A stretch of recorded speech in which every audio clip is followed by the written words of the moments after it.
Idol, malapit ng January 13 ay INC rally. Kita-kits tayo ha. Saka madami na sigurong natatakot dyan, lalo na yung mga politiko na ayaw sa kapayapaan.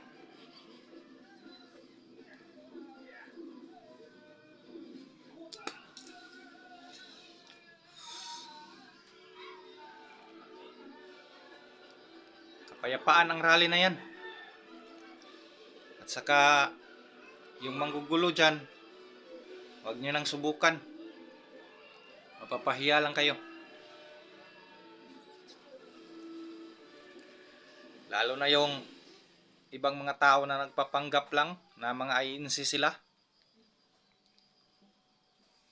Huwag nyo nang subukan. Saka wala nang makapigil dyan. Luzon, Visayas, Mindanao ang rally na yan.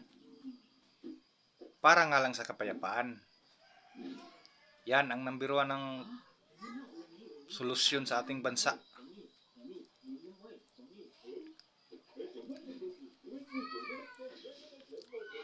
Saka sino ba namang taong ayaw sa kapayapaan? Yung Metro Manila, Liwasang Bonifacio. Kita-kits tayo dyan. Ang liit ng Liwasang Bonifacio, punong-puno ng mga tao yan.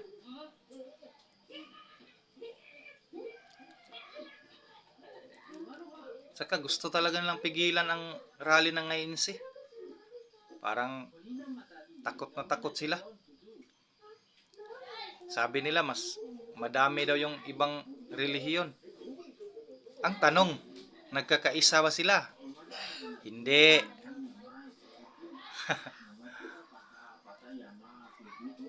Yung INC, hindi naman masyadong marami pero nagkakaisa.